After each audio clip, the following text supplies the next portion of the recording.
If you've lost sending privileges on your Revolut account, you can follow these steps to restore them. This guide will help you navigate the process efficiently. Step 1. Open the Revolut app. Launch the Revolut app on your mobile device. Ensure you are logged into your account with all credentials. Step 2. Navigate to the Help section. Once in the app, find the Help section. This is usually located in the Profile or Settings menu, where you can access support resources. Step 3. Search for sending privileges. In the Help section, use the search bar to look for topics related to sending privileges.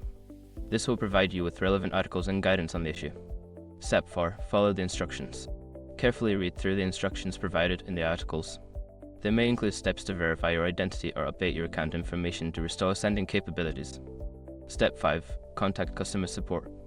If the above steps do not resolve the issue, reach out to Revolut's customer support.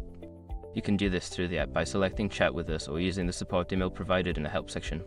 By following these steps, you should be able to restore your sending privileges on Revolut. If you encounter any difficulties, don't hesitate to seek assistance from customer support.